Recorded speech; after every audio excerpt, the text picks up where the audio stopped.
آپ نے سی S S میں آنے کا فیصلہ اپنے شوق سے کیا یا خاندانی لیگیسی کو برقرار رکھتے ہوئے؟ سی ایس ایس کرنا میرا ذاتی فیصلہ تھا کہ گھر میں زیادہ کس کی چلتی ہے، پولیس والوں کی یا کسٹم والوں کی؟ آپ کے خیال میں سی ایس ایس میں ناکامی کی بڑی وجہ کیا ہے؟ سی ایس ایس کے جو کویسچنز ہیں وہ اس قسم کے نہیں ہوتے کہ آپ نے ایک رٹا لگایا اور جو کویسچن آیا اس کا اس طرح سے رٹا رٹایا جواب دے دیا۔ السلام علیکم، شعیب الدین پوڈ کاسٹ میں خوش آمدید۔ آج پوڈ کاسٹ میں ہمارے ساتھ بڑی ڈائنامک پرسنالٹی موجود ہیں، ان کی بے شمار تعارف ہیں۔ وہ نامور شاعرہ اور بیوروکریسی میں ایک اعلیٰ عہدے پر فائز ہیں۔ آج کی یہ پوڈ کاسٹ خاص طور پر سی ایس ایس اسپائرنٹس اور وہ لوگ جو زندگی میں کچھ کرنا چاہتے ہیں ان کے لیے بڑی اہم ہے۔ ہم ان سے ان کی زندگی کے حوالے سے، ان کے کیریئر کے حوالے سے دلچسپ باتیں کریں گے۔ میرے ساتھ موجود ہیں میڈم سائمہ آفتاب۔ میڈم، بہت شکریہ کہ آپ نے وقت دیا۔ آپ لوگوں کا شکریہ کہ آپ لوگوں نے انگیج کیا مجھے اس کام میں، اور منڈی والوں کے لیے تو ہمیشہ حاضر ہوتی ہوں میں کہ میرے اپنے علاقے سے آپ آتے ہیں، ہمیشہ بہت خوشی ہوتی ہے آپ سے مل کر۔ میڈم، پوڈ کاسٹ کا سلسلہ سب سے پہلے بچپن سے کرتے ہیں۔ آپ یہ بتائیں کہ آپ کہاں پیدا ہوئیں، بچپن کہاں اور کیسا گزرا؟ وہ بڑی ایک وائڈ رینج، بڑے انٹرسٹنگ رینج ہے۔ ایکچولی آپ کو تو معلوم ہے کہ ہمارا آدھی فیملی منڈی بہاؤدین میں بادشاہ پور ہے، ملک وال کے پاس، وہاں سے ہم لوگوں کا تعلق ہے۔ پھر باقی کی فیملی سرگودا میں ہے، وہاں پر بھابڑا کے قریب ہمارا گاؤں ہے، وہاں سے۔ لیکن میری پیدائش تلا گنگ کی ہے، کیونکہ میرے والد صاحب بھی سرکاری افسر تھے، وہ ڈی ایم جی گروپ میں تھے، تو وہ وہاں ان کی تبادلہ ہوا تھا، ان کی پوسٹنگ وہاں تھی، تو میری پیدائش جو ہے وہ تلا گنگ میں ہوئی۔ اور اس کے بعد والد صاحب کی جہاں جہاں پوسٹنگ ہوتی گئی وہاں پہ ہی ہمارا بچپن گزرتا رہا، جیسے فورٹ عباس میں، بہاول پور میں، ڈی جی خان میں، تو ان علاقوں میں، ملتان میں۔ تو اس لحاظ سے آپ سمجھیں کہ اپر پنجاب میں پیدائش ہے، سینٹرل پنجاب سے تعلق ہے، اور ساؤتھ پنجاب میں سارا جو ہے نا بچپن میرا گزرا ہے۔ تو زیادہ تر یادیں جو ہیں بہاول پور کی ہیں، چولستان ڈیزرٹ کی ہیں، ڈی جی خان کی ہیں، فورٹ منرو کی ہیں، وہاں پہ میرا زیادہ بچپن گزرا۔ پھر جب 9ویں اور 10ویں کا سلسلہ شروع ہوا تو لاہور آ گئے، لاہور سے پھر میٹرک کیا، پھر لاہور سے ہی B A, F A, C S S, اور سارا پھر اس کے بعد جو ہے تعلیم کا سلسلہ لاہور سے چلا۔ میڈم، بچپن کا کوئی یادگار واقعہ جسے اب بھی یاد کر کے آپ کو ہنسی آ جاتی ہو؟ ایسا کئی واقعات ہوتے ہیں بچپن میں۔ ہاں جی، بچپن میں ویسے میرے تو والدین کا یہ خیال تھا کہ میں بہت ہی، جس کو بی بی بچی کہتے ہیں، وہ تھی، اور مطلب بالکل شرارتی نہیں تھی جیسے۔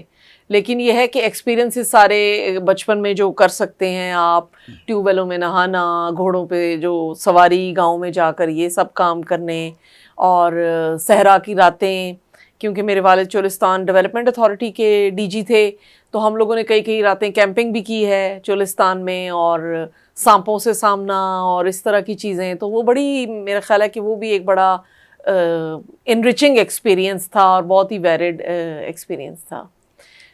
تو اپنی تو شرارت مجھے ایسی کوئی یاد نہیں کہ جس کو دیکھ کے میں کہوں کہ ابھی مجھے ہنسی آ جائے۔ مطلب بچپن میں آپ سنجیدہ تھیں؟ ہاں، سنجیدہ کہہ سکتے ہیں، یہ کہہ سکتے ہیں کہ بہت ہی سمجھدار۔ اچھا، سنجیدہ تو شاید نہیں تھی، لیکن یہ ہے کہ اس لحاظ سے بہت زیادہ شرارتی یا وہ کرنے والا بچہ نہیں تھی۔ میڈم، دنیا بھر میں لوگ آپ کو جانتے ہیں، آپ کے مداح ہیں۔ آپ کی نظر میں سائمہ آفتاب کون ہے؟ میری نظر میں سائمہ آفتاب کوئی ایک نہیں ہے شخصیت کا نام۔ میں اپنے آپ کو یہ کہوں گی کہ بہت سے رولز ہیں کہ جس میں آپ مجھے کر سکتے ہیں کلاسیفائی۔ سائمہ آفتاب ایک بیٹی ہے، سائمہ آفتاب بہن ہے، سائمہ آفتاب بیوی ہے، ماں ہے، پھر ایک افسر ہے، سرکاری ملازمت میں ہے، ایک شاعرہ ہے۔ لیکن میں ان سب جو میرے رولز ہیں، میں یہ کہوں گی کہ ان سب میں میری کوشش ہوتی ہے کہ ایکٹیولی میں جو میرا رول ہے اس کو میں نبھا سکوں، اور اس کے ساتھ میں انصاف کر سکوں۔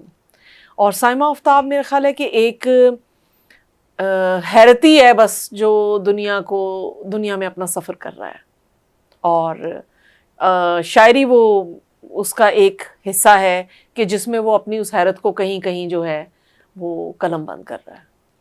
میڈم، آپ کا خاندان چونکہ بیوروکریسی سے وابستہ تھا، تو کیا آپ نے سی ایس ایس میں آنے کا فیصلہ اپنے شوق سے کیا یا خاندانی لیگیسی کو برقرار رکھتے ہوئے؟ ایکچولی ہمارا جو خاندان ہے وہ بیوروکریسی سے تو پچھلی نسل سے وابستہ ہوا، اس سے پہلے پیری مریدی سے وابستہ ہے، اور سلسلہ ہمارے ہیں پیری مریدی کے سلسلے ہیں والد دادا کی طرف سے، پردادا کی طرف سے، تو جس کو آپ گدی اور پیری مریدی کا کہہ سکتے ہیں، فقیری سلسلہ بھی کہہ سکتے ہیں۔ تو بیوروکریسی میں تو والد صاحب پہلے ہیں جنہوں نے قدم رکھا، پھر میرے چچا نے سیشن جج ہیں، وہ اس کے طور پہ ریٹائر ہوئے، پھر بھائی آرمی میں چلے گئے، اور اس طرح سے ایک سلسلہ جس کو آپ کہتے ہیں کہ تھوڑا سرکاری ملازمتوں کی طرف ہم لوگوں کا ٹرن ہوا۔ سی ایس ایس کرنا میرا ذاتی فیصلہ تھا، اس میں مجھے کوئی دباؤ نہیں تھا۔ ابو میرے جو ہیں ان کی سب سے بڑی خوبی یہ تھی کہ انہوں نے اپنے بچوں کو پڑھائی میں کسی بات پہ مجبور نہیں کیا کہ یہ سبجیکٹ رکھنا ہے اور وہ نہیں رکھنا، یا یہ پڑھ لو اور وہ نہ پڑھو، اور کیریئر کے متعلق بھی انہوں نے کچھ زور نہیں لگایا کہ نہیں یہ بننا ہے یا وہ بننا ہے، مطلب وہ ٹوٹل ہمیں آزادی حاصل تھی کہ جو ہم کرنا چاہیں۔ میٹرک تک میرا یہ خیال تھا کہ میں شاید ڈاکٹری یا ڈاکٹر بنوں گی، کیونکہ میری امی کو شوق تھا کہ ڈاکٹر بننا چاہیے، لیکن میٹرک کے بعد مجھے لگا کہ وہ بہت ایک لمبا روٹ ہے، اس میں آپ کو ایف اے، پھر 5 سال کا میڈیسن، پھر اس کے بعد ہاؤس جاب، پھر اسپیشلائزیشن، تو وہ بہت ایک کمبرسم ہو جائے گا۔ پھر میں نے ادھر سے میٹرک سے اپنی لائن سوئچ کر کے اور میں پھر جنرل آرٹس میں آ کر میں نے ایف اے اور بی اے کیا، کیونکہ پھر میں نے یہ سوچ لیا کہ میں نے سی ایس ایس کرنا ہے۔ بائی دا ٹائم میں ایف اے میں تھی تو میں نے تقریباً یہ ڈیسائیڈ کر لیا ہوا تھا کہ ایک دفعہ سی ایس ایس کی اٹیمپٹ میں ضرور دوں گی، پھر اس کے بعد دیکھیں گے کیا ہوتا ہے۔ تو وہ پہلی دفعہ میں ہی ہو گیا، تو دباؤ کا کوئی ایسا رول نہیں تھا۔ یہ آپ ضرور کہہ سکتے ہیں کہ ایک انسپریشن ہو جاتی ہے آپ کو، گھر میں اگر ایسے آپ کے ہو سرکاری ملازمین ہوں، پھر ان کو دیکھ کے آپ کو میں بھی آپ انسپائر ہو جاتے ہیں اور آپ سوچتے ہیں کہ میں بھی یہی کروں۔ میڈم اگلا سوال بڑا دلچسپ ہے، آپ کی شادی کب ہوئی اور یہ جو فیصلہ تھا جی اس میں آپ کی بھی کوئی پسند شامل تھی یا مشرقی عورتوں کی طرح جیسا والدین نے کیا چپ کر کے قبول کر لیا؟ شادی جی میری 1999 میں ہوئی، سی ایس ایس بھی میرا 1999 میں ہوا۔ عمر کا اندازہ لگایا جا سکتا ہے؟ جی لگایا جا سکتا ہے بالکل۔ تو شادی کو بھی تقریباً اتنے سال ہو گئے جتنی میری عمر تھی جب میری شادی ہوئی نا۔ تو میں یہ کہوں گی کہ وہی جو بات میں کر رہی تھی کہ ابو نے جیسے کیریئر کے چوز کرنے میں، پڑھائی کے چوز کرنے میں کوئی ہم پہ دباؤ کبھی بھی نہیں ڈالا، اسی طرح شادیوں کے سلسلے میں بھی ہمیں انہوں نے کبھی دباؤ نہیں ڈالا کہ نہیں خاندان میں ہوگی، خاندان سے باہر ہوگی، اس طرح ہوگی یا ویسے ہوگی، یا لڑکا میری پسند کا ہوگا یا تمہاری ماں کی پسند کا ہوگا۔ تو وہ بھی آپ سمجھ لیں کہ خاندان کی رضامندی سے اور میری اپنی رضامندی سے پھر جو ہے شادی بھی ہوئی۔ تو مطلب اس میں کوئی اس طرح سے نہیں تھا کہ مشرقی کی طرح سے مجھے کرنا ہے اور اس طرح سے نہیں کرنا، تو اپنی چوائس بھی تھی اور فیملی کی چوائس بھی تھی۔ میڈم جیسا کہ آپ کے شوہر بھی پولیس میں ایک اعلیٰ عہدے پر فائز ہیں، جی تو یہ بتائیں کہ گھر میں زیادہ کس کی چلتی ہے، پولیس والوں کی یا کسٹم والوں کی؟ ایکچولی میرے ہسبینڈ ڈاکٹر تھے جب میری شادی ہوئی ان سے، انہوں نے MBBS کیا تھا ابھی ریسنٹلی کنگ ایڈورڈ سے، اور ہاؤس جاب کر رہے تھے، تو مجھے یہ بالکل اس سانحے کا علم نہیں تھا کہ کچھ عرصے بعد وہ پولیس میں مطلب چلے جائیں گے۔ تو وہ پولیس میں اب DIG ہیں، تو میں یہ کہوں گی کہ گھر میں جو ہے دونوں کی چلتی ہے، میری بھی چلتی ہے اور ان کی بھی چلتی ہے، اور آپ کو پتہ ہے خواتین تو اپنی بات منوا کر چھوڑتی ہیں، تو تھوڑی سی ذرا پرسسٹنٹ ہوتی ہیں چیزوں کے متعلق۔ بندے تو ہے نا کہ وقتی ایک غصہ کیا انہوں نے اور اس کے بعد وہ پھر دوبارہ سیٹل ہو گئے اور پھر آپ جا کے اپنی دوبارہ کر لیں۔ تو میرا یہ خیال ہے کہ باہمی سے چل رہی ہے، یہ میں نہیں کہہ سکتی کہ اس میں پولیس والوں کا زیادہ زور ہے یا کسٹم والوں کا ہے۔ یہاں پہ تو ہم ظاہر ہے میاں بیوی کی طرح ہیں، اور گھر کے تمام مسائل کو ہم نے مل کر ہینڈل کرنا ہے، اس کے بارے میں مل کے فیصلے کرنے ہیں۔ تو دونوں طرف میرا خیال ہے کہ یہ ابھی تک کسی ایک محکمے کی جو ہے نا راجدھانی قائم نہیں ہو سکی۔ میڈم آپ کے بچے کتنے ہیں اور پروفیشنلی کس فیلڈ میں ہیں؟ میرے بچے 3 ہیں جی۔ بیٹی میری ابھی سائیکالوجی میں کر رہی ہیں، جس کو بیچلرز آف کہتے ہیں، بیچلرز آف آنرز، تو وہ ابھی 4تھے سال یعنی آخری سال میں ہیں۔ سائیکالوجی کا اس کو شوق تھا، پہلے وہ بھی میری طرح ڈینٹسٹ بننا چاہتی تھی جیسے میں ڈاکٹر بننا چاہتی تھی، پھر اس نے A لیولز میں آ کے سوچا کہ نہیں اس نے سائیکالوجی کو پرسیو کرنا ہے، تو ہم نے بھی اپنے ابو کی سنت پہ عمل کرتے ہوئے یہی سوچا کہ جو بچہ اپنے لیے چوز کرے اس کو وہی کرنے دیا جائے، اور اب وہ کر رہی ہے سائیکالوجی، ماشاءاللہ اس کا ایپٹیٹیوڈ بھی ہے اور اچھی جا رہی ہے، وہ FC کالج سے کر رہی ہیں۔ بیٹا میرا ابھی اے لیولس میں ہے اور وہ کمپیوٹر سائنسز میں کر رہے ہیں اپنے سبجیکٹس کو پرسیو، ساتھ میتھس ہے اور اس طرح سے. جو میرا چھوٹا بیٹا ہے جی وہ اسپیشل ہے کڈ، تھوڑا اس کو ڈیولپمنٹل ڈیلے ہے یا آٹزم جس کو آپ کہتے ہیں کہ وہ ہے. وہ تقریباً 11 سال کا ہے اور وہ اپنے اسپیشل اسکول جاتا ہے اور اپنا اسپیشل جو اس کا سلیبس سا ہے اور رجیم ہے اس کو فالو کرتا ہے. میڈم، پاکستان کے علاوہ کون سے ممالک میں سفر کر چکی ہیں اور سب سے زیادہ کون سا ملک پسند آیا؟ پاکستان کے علاوہ میں ملیشیا جا چکی ہوں، چائنا جا چکی ہوں، ابھی ریسنٹلی میں کرگستان گئی تھی، اس سے پہلے زیارات کے سلسلے میں عراق بھی گئی، سعودیہ بھی میں جا چکی ہوں، دبئی جا چکی ہوں، امریکہ اور فرانس اور لندن. میں یہ کہوں گی کہ ہر ملک جو ہے نا اس کی ایک اپنی ثقافت، اس کا ایک اپنا جغرافی، اس کی ایک اپنی پوری فضا ہوتی ہے میرا خیال ہے ہر ملک کی، اور اس کو اس اسپرٹ میں اگر آپ لیں اور انجوائے کریں تو وہ بہتر ہے. میں یہ نہیں کہوں گی کہ فلان ملک بہتر تھا اور فلان ملک بہتر نہیں تھا.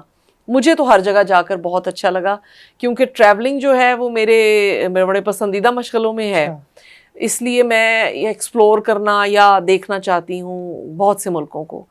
اور جہاں تک میں یہ کہوں گی کہ اگر آپ پاکستان میں بھی دیکھیں مختلف جگہوں کو تو میرا یہ ماننا ہے کہ جتنا پاکستان میں جغرافیکل ویریشن ہے، اس پاکستان کے اندر اگر آپ اچھی طرح پھر سکیں اور چیزوں کو دیکھ سکیں تو کئی ملکوں کا مزہ آپ کو پاکستان کے اندر سے بھی مل سکتا ہے.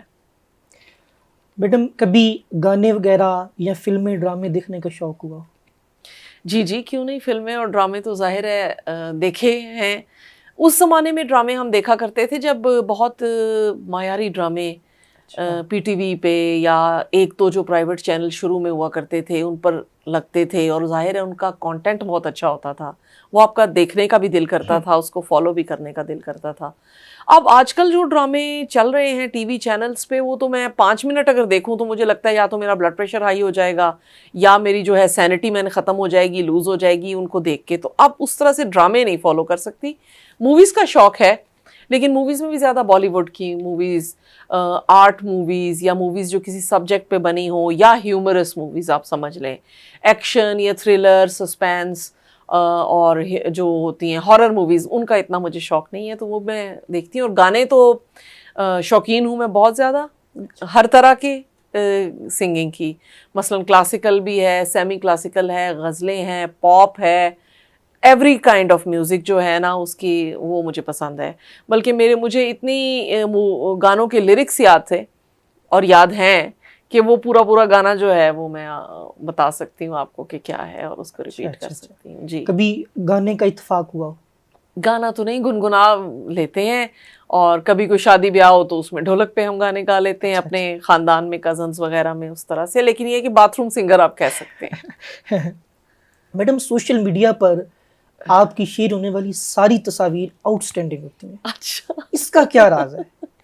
نہیں ایسا نہیں ہے، میرا خیال ہے جو میری طرف سے شیئر ہوتی ہوں گی وہی آؤٹ اسٹینڈنگ ہوتی ہوں گی.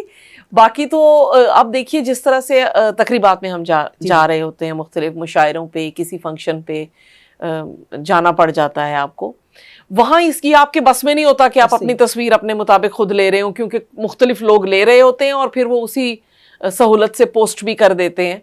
تو ہر طرح کی تصویریں ہیں. آؤٹ سٹینڈنگ کا تو مجھے کوئی اندازہ نہیں ہے کہ وہ ہیں، لیکن کوشش تو یہی ہوتی ہے کہ تصویر اچھی آئے. ہر ایک بندہ یہی چاہتا ہے کہ اچھی تصویر آئے اور اس میں وہ اچھا لگے. ایسا ہی ہے.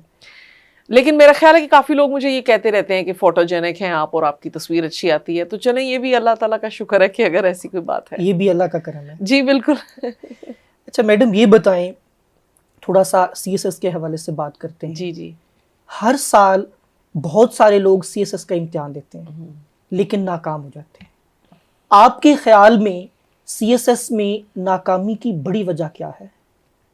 دیکھیے CSS کا امتحان بیسیکلی تو ایک سبجیکٹ پہ آپ کی گرپ اور پھر اس پہ اینالائز کرنے کے اوپر ڈیپینڈ کرتا ہے کہ آپ نے اس کا ایک جو انالیسس پیش کیا ہے وہ کس طرح سے. یعنی CSS کے جو کویسچنز ہیں وہ اس قسم کے نہیں ہوتے کہ آپ نے ایک رٹا لگایا اور جو کویسچن آیا اس کا اس طرح سے رٹایا جواب دے دیا اور آپ اس سے پاس تھرو یا گیٹ تھرو کر جائیں گے.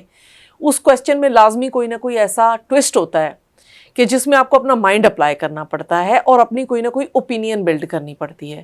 تو میرا یہ خیال ہے کہ اس میں ناکامی کی یہی وجہ ہے کہ جو لوگ سمجھتے ہیں کہ یہ اس طرح کا امتحان ہے کہ بس جو ہے جگاڑ لگانے سے یہ ہو جائے گا، تو یہ اس طرح سے نہیں ہے. اس میں بڑی تھوڑی سی آپ کو انٹیلیجنٹلی اپنے مائنڈ کو اپلائی کرنا پڑتا ہے اور چیز کو تھریش آؤٹ کر کے اس کا ایک انالیٹیکل اینگل جو ہے وہ ضرور دینا پڑتا ہے. تو وہ اگر آپ کے پاس نہیں ہے چیزوں کے متعلق، پھر آپ کو ظاہر ہے مشکل پیش آتی ہے اس ایگزام کو اٹیمپٹ کرنے میں. ویسے تو ظاہر ہے مجھے CSS کیے ہوئے عرصہ دراز گزر چکا ہے، لیکن پیٹرن جو ہے وہ اس کا یہی ہے ابھی بھی. اور میرا یہ خیال ہے کہ اس ایگزام کو نا سنجیدگی اور پراپر تیاری کے علاوہ اگر آپ دیں گے تو پھر زیادہ چانس یہی ہے کہ آپ اس میں سے جو ہے نا پاس نہیں ہو پائیں گے، کیونکہ اس کو بہت سیریسنس اور بہت فوکس ہو کے اس کے لیے آپ کو تیاری کرنی پڑتی ہے.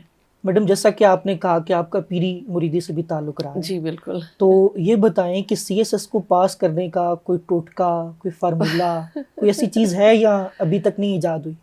نہیں، ابھی تک تو نہیں ہوئی ایجاد، بلکہ میں تو کہوں گی کہ بہت سہولتیں ایجاد ہو گئیں. جیسے اب CSS کو تیاری کروانے والی اکیڈمیز ہیں جو آپ کے موک پیپرز بھی لیتی ہیں، جو آپ کے موک انٹرویوز لیتی ہیں، جو آپ کو ہر چیز کے لیے مطلب وہ گائیڈنس کرتے ہیں اور پراپر وہ آفیسرز اس میں انوالو ہوتے ہیں جنہوں نے خود CSS کیا ہوتا ہے یا اس پروسیس سے گزرے ہوتے ہیں. تو اب تو لوگوں کے پاس بہت زیادہ سہولت ہے. جب ہم لوگوں نے CSS کیا تھا تب تو خال کوئی اکیڈمی بھی نہیں ہوتی تھی، کتابوں کا پتہ نہیں چلتا تھا تیاری کیسے کرنی ہے، پاس پیپرز کس طرح سے کرنے ہیں. اب تو بڑی ایک ٹارگیٹڈ ایفرٹ ہوتی ہے اس کے لیے اور بڑا سٹریم لائن کر لیا ہے اکیڈمیز نے. اور میں کہوں گی کہ بڑا اس کو انہوں نے سہولت دے دی ہے بہت سے لوگوں کو جو اگر سنجیدگی سے کرنا چاہتے ہیں CSS، تو میرا خیال ہے ان کے تھرو، اکیڈمیز کے تھرو کافی زیادہ گائیڈنس ان کو مل سکتی ہے. اس کے علاوہ اگر آپ کہیں گے کیونکہ دم درود سے یا ٹوٹکے سے ہو پائے گا تو وہ میرا نہیں خیال، وہ مشکل ہی ہے. لیکن اس میں یہ بھی ایک بہت بڑا پہلو میں نے دیکھا ہے کہ CSS ایک لک کا ایگزام بھی ہے. کئی لوگ ایسے ہیں کہ وہ بہت محنت کرتے ہیں اور پھر بھی ان کی قسمت ساتھ نہیں دیتی اور وہ نہیں کر پاتے، اور کئی لوگ اس سے کئی گنا کم محنت کرتے ہیں لیکن پھر بھی وہ اس میں پاس ہو جاتے ہیں. تو میرا یہ خیال ہے کہ یہ شاید قدرت کی طرف سے آپ کی ایک کیریئر کی سلیکشن کا بھی معاملہ ہے کہ جیسے اگر آپ کے لیے اللہ تعالیٰ نے یہ کیریئر مناسب سمجھا ہے، بہتر سمجھا ہے، تو وہ آپ کو ادھر اس راستے پر اللہ تعالیٰ خود ہی آسانیاں پیدا کر دیتا ہے. لیکن اگر یہ کیریئر CSS کا آپ کے لیے نہیں بنا ہے اور قدرت نے سوچا ہے کہ آپ کچھ اور کریں گے، تو پھر ظاہر ہے آپ لائق بھی ہوں گے، آپ کی تیاری بھی ہوگی، سارا کچھ ٹھیک ہوگا، لیکن somehow ادھر سے آپ پاس نہیں کر پائیں گے یا گزر نہیں پائیں گے اس مرحلے سے. تو یہ قسمت کا بھی اس میں کافی دخل ہوتا ہے. جی، محنت اور قسمت دونوں کا کھیل ہے یہ. جی میڈم، ہمارے پڑھے لکھے معاشرے میں اب بھی خواتین کے لیے بے شمار مسائل ہیں. جی، آپ کیا سمجھتی ہیں خاص طور پر ایک ورکنگ وومن کے لیے کون سے چیلنجز ہیں اور وہ کیسے ان چیلنجز سے نبرد آزما ہو سکتی ہے؟ ورکنگ وومن کے لیے دیکھیے معاشرے میں اب تو کافی گنا بہتری آ چکی ہے. میں نے جب یہ کیریئر شروع کیا تھا اور اب میں جہاں پر ہوں تو اب میں اس سٹیج پر ان بچیوں کو دیکھتی ہوں جو اب شروع کر رہی ہیں کیریئر. تو میں یہ کہوں گی کہ ان کے لیے بہت سی آسانیاں اور بہت سا ورک انوائرمنٹ جو ہے وہ بہتر ہو چکا ہے. اس کے علاوہ خواتین ہر شعبے میں اب آ رہی ہیں. پہلے یہ ہوتا تھا کہ خواتین کے لیے بالکل گنے چنے شعبے ہوتے تھے کہ یا ڈاکٹر بن سکتی ہیں یا لیکچرر بن سکتی ہیں یا CSS کر لیں، مطلب 4 یا 5 فیلڈز. اب آپ دیکھیں تو اینکر پرسنز وہ ہیں، ہر فیلڈ میں وہ موجود ہیں، ریسیپشنسٹ میں وہ ہیں، ہمارے سپاہیوں تک میں خواتین ہیں، مطلب ہر کیڈر میں، ہر واک آف لائف میں اس طرح سے موجود ہیں. لیکن ہم یہ نہیں کہہ سکتے کہ چیلنجز ختم ہو گئے ہیں. چیلنجز ہیں. ہمارے ورک لائف بیلنس والا مسئلہ ہے کہ گھر کو بھی ٹائم دینا ہے، پھر آپ نے اپنے کام کو بھی سنجیدگی سے ٹائم دینا ہے. تو مجھے یہ لگتا ہے کہ خواتین کو جو ہے زیادہ محنت کرنی پڑتی ہے گھر میں بھی یہ شو کرنے کے لیے کہ میں گھر کے معاملات میں بھی پوری طرح سے انگیجڈ ہوں یا میری ذمہ داریاں جو گھر کی ہیں وہ بھی میں پوری کر رہی ہوں، اور ساتھ اپنے کام میں بھی اپنے آپ کو انہیں پروو کرنا پڑتا ہے کہ جی میں کام میں بھی سیریس ہوں، میں اپنے کیریئر میں بھی سیریس ہوں، میرے اوپر جو دفتری ذمہ داریاں ہیں یا میری جاب کی ذمہ داریاں ہیں یا کام کی وہ بھی میں پوری کر رہی ہوں. تو میرا خیال ہے کہ یہ خواتین کے لیے دگنا مشکل تو ہے. اس کے علاوہ ظاہر ہے کچھ پرسیپشنز جو خواتین کے بارے میں ہوتی ہیں ہراسمنٹ کے ایشوز ہوتے ہیں، اور اس طرح کے مسائل جو ہیں وہ ان کا خواتین کو ظاہر ہے کنسسٹنٹلی سامنا کرنا پڑتا ہے. تو خواتین کا ورک کام میں آنا یا بزنس کرنا یا نوکری کرنا یا کسی بھی طریقے سے معاشی طور پہ وہ اگر کوئی ایسا ایکٹیویٹی کر رہی ہیں تو وہ آسان ابھی بھی اتنی نہیں ہے. میں یہ نہیں کہہ سکتی کہ مرد اور عورت کو ایکول اپرچونٹی اس طرح سے حاصل ہے.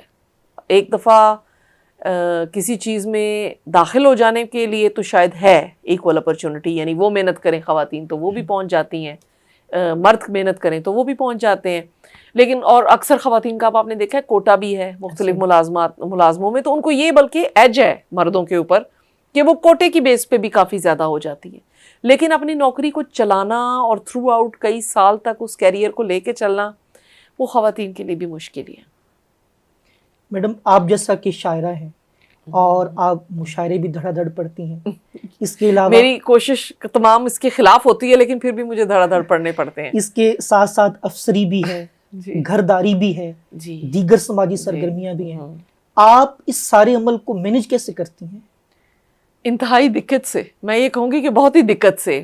اس لیے کہ ظاہر ہے کہ اب سرکاری ملازمت میں بھی میں جس سٹیج پہ ہوں وہ بڑی ذمہ داری والا رول ہے اور اس کے لیے بہت ٹائم دینا پڑتا ہے. جہاں تک سوال ہے مشاعروں کا یا سماجی ایکٹیویٹیز کا، میں یہ کہوں گی کہ جب میرے بچے چھوٹے تھے اور جب مجھے یہ لگتا تھا کہ ان کو وقت بہت دینے کی ضرورت ہے، ہوم ورک کرانے ہیں، اسکول چھوڑنا ہے، لینا ہے، اور اس سٹیج پہ ہیں کہ وہ انڈیپینڈنٹ نہیں ہیں، تو اس ٹائم پیریڈ پہ میں نے واقعی شاعری کو بھی ٹائم نہیں دیا، اپنے سوشل لائف کو بھی اتنا ٹائم نہیں دیا. اس وقت صرف نوکری اور گھرداری کو ہی مینج کر رہی تھی. اب پچھلے کچھ سالوں میں جیسے بچے تھوڑے سے زیادہ بڑے ہو گئے ہیں، بیٹی میری ماشاءاللہ تقریباً 23 سال کی ہونے والی ہے، بیٹا 19 سال کا ہے، تو مجھے اب لگا کہ اب ایسی ایک ونڈو ہے میرے پاس کہ جس میں اپنے شوق کو پرسیو کر سکتی ہوں. اپنی اس ایک جو اگر شاعری کا میرے اندر ایک رجحان ہے، ایک صلاحیت موجود ہے، تو اس سے میں کچھ استفادہ کر سکتی ہوں. اس لیے میں نے پھر پچھلے کچھ 6-7 سال سے اپنی شاعری کو انٹری دی اور اس میں نے تھوڑا سا اپنا وقت نکالا. مشکل بہت ہے، اگر آپ کہیں گے یہ آسان ہے تو یہ آسان نہیں ہے. اس کے نتیجے میں اپنے آپ کو تھکاتا ہے انسان اور مستقل جگلنگ کر رہا ہوتا ہے کہ اب یہ وقت نکال کے یہاں دینا ہے اور وہ وقت نکال کے بچے کو دینا ہے، بچوں کے علاوہ گھر میں یہ دیکھنا ہے، دفتر میں یہ دیکھنا ہے. تو اس لحاظ سے پھر جو ہے مشکل ہو جاتا ہے. پچھلے سال جیسے میری دفتری ذمہ داریاں کچھ ذرا ہلکی تھیں تو میرے لیے ٹائم نکالنا آسان تھا، تو وہ آپ کو لگا ہوگا کہ شاید دھڑا دھڑ مشاعروں والا ہی کوئی سین ہو رہا ہے. اب جیسے میری ابھی ریسنٹ ذمہ داری ہے یا اس سے پچھلی تھی تو وہ ذرا مشکل تھی، اس میں پھر ظاہر ہے تھوڑی کمی کر دیتے ہیں ادبی سرگرمیوں میں کہ اس طرح سے شریک نہیں ہو پا رہے ہوتے. یہ بھی بڑا ایک انٹرسٹنگ فینومینن ہوتا ہے کہ جب آپ دفتری ذمہ داریوں کے ساتھ ان چیزوں کو مینج کر رہے ہوتے ہیں تو لوگ سمجھ رہے ہوتے ہیں کہ پتہ نہیں یہ آفیسر ہونے کی وجہ سے یہ لیٹ آتی ہیں یا جلدی اٹھ کر چلی جاتی ہیں کسی سرگرمی سے، حالانکہ وہ آپ اپنی انتہائی ایک مجبوری سے کر رہے ہوتے ہیں. تو وہ لیکن ہر ایک کو آپ جواب دہی کر بھی نہیں سکتے اور بڑا مشکل ہوتا ہے سمجھانا. میری عام طور پہ تو کوشش ہوتی ہے کہ جہاں میری کمٹمنٹ ہے وہاں میں پہنچوں اور کوشش کروں کہ پورا وقت دوں، لیکن جہاں نہیں دے پا رہی ہوتی تو پھر ظاہر ہے وہ تھوڑا سا چیزوں کو اوپر نیچے مجھے کرنا پڑ جاتا ہے اپنی مجبوریوں کی وجہ سے. میڈم آپ نے شاعری کا باقاعدہ آغاز کب کیا تھا؟ شاعری کا باقاعدہ آغاز تو اسی ایج میں ہی کیا تقریباً جس میں تمام لوگ کرتے ہیں. آپ سمجھ لیں 7th 8th 9th میں کچھ تھوڑا بہت، اور چونکہ میرے والد شاعر تھے اور ان کو یہ چیزیں دکھائیں، پہلے انہوں نے انکریج کیا، اصلاح وغیرہ کرتے رہے. پھر جب کالج میں گئے تو انٹر کالجیٹ مشاعروں میں شریک ہوئی اور کافی اس میں ایکٹیولی کام کرتی رہی. لیکن پھر اس کے بعد جب مجھے شادی ہوئی، CSS اور یہ ساری ایکٹیویٹی ہو گئی، تو نوکری کے شروع میں آپ کو بہت زیادہ نوکری کو ٹائم دینا پڑتا ہے اور ظاہر ہے شادی کے شروع میں بھی بہت زیادہ فیملی کو ٹائم دینا پڑتا ہے. تو پھر میں نے کوئی 10-15 سال کے لیے اس سلسلے کو جو ہے آپ سمجھ لیں کہ اس طرح سے جاری نہیں میں رکھ پائی. لیکن یہ کہ پھر جب مجھے تھوڑا سا سپیس ملی، تھوڑا سا ٹائم ملا، تو میں دوبارہ اس طرف آئی. تو شاعری کا آغاز آپ سمجھ لیں 9ویں 10ویں کے قریب اس طرح سے شروع ہوا. کالج میں آ کے وہ باقاعدہ تھوڑا سا مزید ایکٹیو ہوا. پھر بی اے کے قریب جب میں نے گریجویشن کیا تو اس وقت تو بہت زیادہ اس طرح سے میری شراکت بھی تھی محفلوں میں اور شاعری بھی میں کر رہی تھی. لیکن پھر بیچ میں جو 10-15 سال کا ایک گیپ پیریڈ ہے, اس کے بعد سے اگر آپ کہیں تو پھر ابھی 7 سے 8 سال پہلے سے میں دوبارہ اس طرف کو ایکٹیو ہوئی ہوں. میڈم آپ کے دفتر میں اکثر و بیشتر شعراء کی آمد کا سلسلہ لگا رہتا ہے, تو آپ کے دفتر والے کیا کہتے ہیں؟ میری کوشش یہ ہوتی ہے کہ دفتر میں شعراء کی آمد کا سلسلہ زیادہ نہ رہے, کیونکہ وہی ایک بات آ جاتی ہے کہ آپ اپنی ایک رول کو اگر دوسرے رول کے ساتھ مکس کرتے ہیں تو وہ سچویشن کسی کے لیے بھی اچھی نہیں رہتی, نہ دفتر کے لیے نہ شعراء کے لیے. تو عام طور پہ کچھ شعراء, دوست شعراء جو ہوتے ہیں آپ کے, وہ کبھی کبھی ایسا ہوتا ہے کہ گزر رہے ہیں تو وہ آ جائیں آپ کے دفتر میں کچھ عرصے کے لیے, آدھے گھنٹے کے لیے چائے پینے کے لیے آ گئے یا کوئی بات چیت کرنے کے لیے. تو وہ دفتر والے اس سے کوئی خاص ان کو فرق نہیں پڑتا. کچھ دفتر والے بڑے فین ہوتے ہیں, وہ خوش ہوتے ہیں کہ آئے ہیں شعراء اور وہ ان کی خدمت وغیرہ بھی کرتے ہیں. تو میرا کوشش یہ ہوتی ہے کہ ویسے زیادہ تر نہیں ہوتا کہ وہ دفتر میں اس طرح سے آئے, لیکن اگر وہ آ جائیں تو بسم اللہ, بہت اچھا لگتا ہے کہ وہ آتے ہیں, عزت دیتے ہیں, اور مجھے بھی خوشی ہوتی ہے کہ وہ آئے ہیں. دفتر والے اس پہ زیادہ ریئیکٹ نہیں کرتے, کیونکہ دفتروں میں ہر وقت کوئی نہ کوئی ویسے بھی سوشل, ہماری چونکہ پبلک ڈیلنگ ہے, کبھی کوئی کلائنٹ آ جاتا ہے, کبھی کوئی وکیل آ جاتا ہے, کبھی کوئی اور کسٹم سے ریلیٹڈ کسی کو کام ہے تو آ جاتا ہے. تو آنے جانے کا سلسلہ لوگوں کا ایز سچ لگا ہی رہتا ہے, کیونکہ ہم لوگوں کا کام ہی پبلک ڈیلنگ کا ہے. تو اس میں شعراء بھی کبھی کبھی آ جاتے ہیں, تو وہ بھی اچھا ایک ایکسپیرینس رہتا ہے. میڈم آپ کے دفتر میں چونکہ شاعری کی بات ہو چکی ہے تو شاعری آپ کا پسندیدہ عمل ہے, تو کیا کبھی ایسا ہوا کہ آپ کے دفتری عملے نے شاعری کے ذریعے آپ سے کوئی فیور لینے کی کوشش کی؟ جی, بارہا. دفتری عملے نے نہیں بلکہ کلائنٹس نے بھی ایسی کوشش کی. ہاں جی, لیکن وہاں پہ پھر ہم نے کوئی ایسا ان کو جو ہے نا شاعری کی بیس پہ ان کے ساتھ کوئی, جس کو آپ کہتے ہیں خصوصی سلوک نہیں کیا, اور جو میرٹ تھا چیزوں کا اس کے مطابق اس کو ہم نے ڈیل کیا. میڈم کبھی ایسا ہوا ہو کسی نے کہا, ورکرز ہوتے ہیں, انہوں نے کہا کہ میڈم آپ کا پسندیدہ شعر مجھے آتا ہے, یا وہ سنایا ہو یا تو... جی ایسا کئی دفعہ ہو چکا ہے کہ کبھی کوئی کلائنٹ ہے جس کا کوئی کام پھنسا ہوا ہے, اور کام کبھی جینون ہے کبھی نہیں ہے جینون, اور وہ آ کے شعر سنائی جا رہے ہیں, بلکہ کئی دفعہ انہوں نے مجھے میرے شعر سنائے آ کر, اور میں نے کہا بھی وہ تو بہت اچھا ہے کہ آپ کو میرا شعر یاد ہے, لیکن کام جو ہے یہ رول کے مطابق ہوگا. اچھا میڈم, پاکستان اور انڈیا اور ہر جگہ آپ کے فینس موجود ہیں, تو آپ کی جو شاعری ہے کتابی صورت میں انہیں کب پڑھنے کو نصیب ہوگی؟ یہ سوال ایسا ہے کہ اس پہ میں خود بھی شرمندہ ہو جاتی ہوں کہ اس کا میں کیا جواب دوں. میرے والد جب حیات تھے تب بھی وہ مجھے بار بار بلکہ اس بات کی طرف میری توجہ دلاتے رہتے تھے کہ اب آپ کی کتاب ہونی چاہیے, آنی چاہیے, اور خاص طور پہ جب اتنے عرصے سے آپ شاعری کر رہی ہو اور کتاب کا مواد بھی آپ کے پاس موجود ہے, اتنی غزلیں ہیں, اتنی نظمیں ہیں کہ ایک کتاب چھپ سکتی ہے, تو اس کے اوپر توجہ دیں اور اس کا کام کریں. لیکن somehow اب جب سے میں نے آپ کو بتایا کہ اس طرح کی ذمہ داریاں آئی ہیں تھوڑی سی سینئر ہونے میں جاب کی وجہ سے, تو وہ وقت میں نہیں نکال پائی اس کے لیے. بس چیزیں بکھری ہوئی بے ترتیب ہیں, ان کو میں نے ایک پرنٹ آؤٹ فارم میں تو بنا لیا, پھر کبھی ایک شاعر کو دکھایا, کبھی دوسرے کو دکھایا, جواد شیخ سے پوچھا, اظہار الحق انکل سے اصلاح لی, ابو سے لی. اب وہ سارے اصلاح شدہ جو مسودے ہیں وہ میرے پاس ہیں, اور اب میں نے ان کو تھوڑا سا چیک آؤٹ کر کے فائنل کر کے کہ یہ غزل رکھنی چاہیے, یہ نظم فائنل کرنی چاہیے, اس عمل سے خود کو نہیں گزارا. اور جب تک اس عمل سے خود کو نہیں گزاروں گی تو آگے کسی کو دینے کے قابل نہیں ہوں کہ کسی پبلشر کو فائنل کروں یا کسی اور چیز کو. تو اس چکر میں آپ سمجھیں کہ ڈیلے ہو رہا ہے, اور بغیر وجہ کے ہو رہا ہے, وہ میری ہی نااہلی اور سستی کی وجہ سے ہو رہا ہے.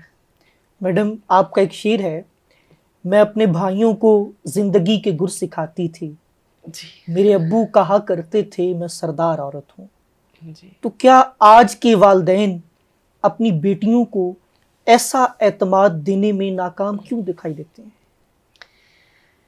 یہ ویسے بڑا اہم سوال ہے جو آپ نے کیا ہے, لیکن جب میں اس عمل سے یا اس عمر سے گزری کہ جس میں اعتماد مجھے دینا تھا, تو میرے اعتماد کا باعث تو میرے والد اور والدہ دونوں تھے. میں خیر اپنے بہن بھائیوں میں بڑی بھی سب سے ہوں, میں ہی ہوں, تو آپ سمجھیں کہ انہوں نے مجھے تو ہر وہ چیز دی ہے. کسی چیز کے بارے میں نے جیسے آپ سے پہلے بات کی کہ روک ٹوک نہیں تھی کسی چیز کے بارے میں چوز کرنے میں. انہوں نے مجھے کبھی یہ نہیں کہا کہ چونکہ تم لڑکی ہو یا خاتون ہو لہٰذا یہ چیز تمہارے لیے جو ہے آؤٹ آف باؤنڈ ہے یا یہ اس طرف تم رخ نہیں کر سکتی. تو میں یہ کہوں گی کہ جو اب والدین ہیں یا والد ہیں, والد کا بہت بڑا رول ہوتا ہے اپنی بچی کو اعتماد دینے میں, کیونکہ اگر والد آپ کو نہیں اس طرح سے پوری اپرچونٹی دیتے, پورا ٹرسٹ دیتے اور پوری محبت دیتے تو آپ کی شخصیت اس طرح سے ڈیولپ نہیں ہو پا سکتی کہ جس طرح سے آپ ایک پر اعتماد خاتون کے طور پہ سامنے نہیں آ سکتے. تو میرا یہ خیال ہے کہ والد کو خصوصی توجہ اور خصوصی محبت دینی چاہیے اپنی بچی کو تاکہ اس کے اندر اعتماد پیدا ہو سکے. میڈم, زندگی میں اتنا کچھ حاصل کیا, اب بھی کوئی ادھوری خواہش جو آپ کو لگتا ہو کہ اسے پورا ہونا چاہیے؟ ادھوری خواہش تو میں اس کو شاید کہہ سکوں, میں زندگی میں یہ چاہتی ہوں کہ مجھے اتنا وقت اور اتنی صحت میسر آ سکے کہ میں ٹریول کر سکوں, بہت زیادہ سفر کر سکوں اور بہت سے مقامات دیکھ سکوں. یہ میری ایک خواہش ہے اور اللہ کرے یہ پوری بھی ہوتی رہتی ہے. گاہے گاہے کبھی جانا بھی ہوتا ہے جہاں پہ میں آسانی سے جا سکتی ہوں, ان جگہوں پہ میں جاتی بھی رہتی ہوں, ٹائم بھی نکال کے, چھٹی لے کے, اپنے وسائل خرچ کر کے وہاں میں پہنچتی بھی ہوں.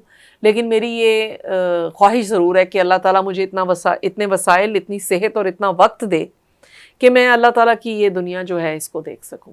یہ ایک خواہش میرے پاس ہے. میڈم, میں آپ کے سامنے کچھ نام لوں گا, جی آپ نے بتانا ہے کہ اگر یہ شاعر نہ ہوتے تو کیا ہوتے. چلے میں کوشش کر دیتی ہوں. تہذیب حافی. تہذیب حافی شاعر کے علاوہ کچھ نہیں ہو سکتا تھا. میرا یہ خیال ہے کہ وہ بورن شاعر ہے, وہ پیدائشی شاعر ہے, اور وہ شاعر کے علاوہ اس کو کسی رول میں امیجن میں تو نہیں کر سکتی, نہ میں دیکھ سکتی ہوں اس کو. علی زریون. علی زریون, ہاں علی زریون جو ہے وہ اور کوئی کام کر سکتا تھا, ایکٹنگ کر سکتا تھا. علی زریون سنگنگ کر سکتا تھا. علی زریون از اے کراؤڈ پولر, وہ موٹیویشنل اسپیکر بھی ہو سکتے تھے. فریحہ نقوی. فریحہ نقوی میرا خیال ہے کہ آفیسر ہو سکتی تھیں اور اچھا کیا انہوں نے سی ایس ایس کر لیا اور آفیسر کے طور پہ وہ آ گئی ہیں. تو میں یہ کہوں گی کہ وہ آفیسر کے طور پہ اچھی ایک ایسی پوزیشن میں جہاں سے وہ مینیج کر سکتی ہیں لوگوں کو, کام کو, تو ان میں اچھی یہ صلاحیت ہے کہ وہ she can work in organisation. Naeem Raza Bhatti. Naeem Raza Bhatti, ہاں نعیم رضا بھٹی سیاستدان ہو سکتے تھے. اچھا میڈم, دور حاضر میں آپ کا پسندیدہ شاعر اور شاعرہ کون ہے؟ مشکل سوال ہے. بہت مشکل ہے کیونکہ ایک تو ہے نہیں ایکچولی نا. شروع میں ہمارے یہ ہوتا تھا کہ ہم پسندیدہ شعراء ہوتے تھے ہمارے, یا پسندیدہ شاعر ہم کسی کو کہہ سکتے تھے. لیکن اب مجھے یہ لگتا ہے کہ اب ہمارے پاس پسندیدہ شعر ہوتے ہیں, اور اب میں اس طرح سے اس چیز کو لیتی ہوں کہ اگر کسی کے اشعار اچھے ہیں تو بس وہ اشعار اچھے ہیں. شاعر ایز سچ میں یہ نہیں کہہ سکتی کہ جی یہ شاعر جو ہے مکمل طور پہ ہم اس کو پسندیدہ کہیں گے. لیکن کچھ میں نے دیکھا ہے کہ شعراء جتنے خود نفیس ہیں, ان کی شخصیت بھی اور ان کی پوری فضا بھی, ان کے شعر بھی اتنے ہی نفیس ہیں, جو کہ ایک بڑا ریئر کمبینیشن ہوتا ہے لیکن وہ دیکھنے میں ملتا ہے. اب جو عصر حاضر میں اگر آپ مجھ سے پوچھیں تو میں شاہین عباس صاحب کا نام لوں گی, اظہار الحق صاحب کا میں نام لوں گی, افتخار عارف صاحب کا نام میں لوں گی, کہ یہ لوگ وہ ہیں جو کہ جن کی شخصیت بھی اتنی متاثر کن ہے جتنی ان کی شاعری متاثر کن ہے. خورشید رضوی صاحب ہیں ان میں, مطلب یہ وہ شعراء ہیں جن کو میں کہوں گی کہ بہت انسپائرنگ ہے ایز اے پرسن بھی, ایز اے پوئٹ بھی. اور شاعرات میں حمیدہ شاہین مجھے لگتی ہیں اس طرح سے کہ وہ بہت انسپائرنگ ہے. یاسمین حمید بہت مجھے اچھی لگی ہیں, جتنا میرا ان سے انٹریکشن ہے. یہ میری اتنی خوش قسمتی نہیں ہے کہ کراچی کی شاعرات سے میرا اتنا نہیں ہے انٹریکشن, تو جن سے ہے ان کے بارے میں بتا سکتی ہوں کہ حمیدہ آپ بھی مجھے بہت انسپائرنگ لگتی ہیں, اور یاسمین حمید لگتی ہیں مجھے انسپائرنگ. میڈم, آخر میں ہمیں اپنی کوئی تازہ غزل عطا کریں. جی ٹھیک ہے, میں آپ کو سنا دیتی ہوں. ابھی ایک ریسنٹ غزل میں نے لکھی تھی، میں وہی آپ کو پیش کر دیتی ہوں. وہ پورے شوق سے مجبور دیکھنے کے لیے، واہ وہ پورے شوق سے مجبور دیکھنے کے لیے، خدا بھی آتا تو ہے دور دیکھنے کے لیے. واہ سب آس پاس کے منظر ہٹانا پڑتے ہیں، سب آس پاس کے منظر ہٹانا پڑتے ہیں، کسی کو جاتے ہوئے دور دیکھنے کے واہ لیے. واہ اور بہا رہے ہیں پسینہ بھی، اشک بھی، خون بھی، بہا رہے ہیں پسینہ بھی، اشک بھی، خون بھی، نہال عشق پہ پھل بور دیکھنے کے لیے. واہ ہمارے پاس عجب کم نظر مسیحا تھا، ہمارے پاس عجب کم نظر مسیحا تھا، جو زخم کرتا تھا ناسور دیکھنے کے لیے. واہ اور میں ایک یاد کا دوزخ بجھا نہیں سکتی، میں ایک یاد کا دوزخ بجھا نہیں سکتی، تیری ہوس کا یہ تنور دیکھنے کے لیے. اور عروس وقت ہمیں دیکھ کٹ گئے ہم لوگ، عروس وقت ہمیں دیکھ کٹ گئے ہم لوگ، تمہاری مانگ میں سندور دیکھنے کے واہ لیے. سب آس پاس کے منظر ہٹانا پڑتے ہیں، کسی کو جاتے ہوئے دور دیکھنے کے واہ. لیے. بہت شکریہ میڈم آپ کا بہت شکریہ کہ آپ نے وقت دیا. آپ کا. Thank you بہت so much. شکریہ آنے کا اور وقت نکالنے کا. اور آپ تو ہمارے خصوصی جو ہے میں یہ کہوں گی کہ بہت زیادہ جن سے میرا دلی انس ہے، اپنے علاقے سے، اپنے علاقے کے لوگوں سے آپ کا وہاں سے تعلق ہے، اور میں نے ہمیشہ آپ کو بہت اچھا پایا ہے. اللہ تعالیٰ آپ کے بھی سخن میں بہت برکت ڈالے. بہت شکریہ میم. Thank you so much.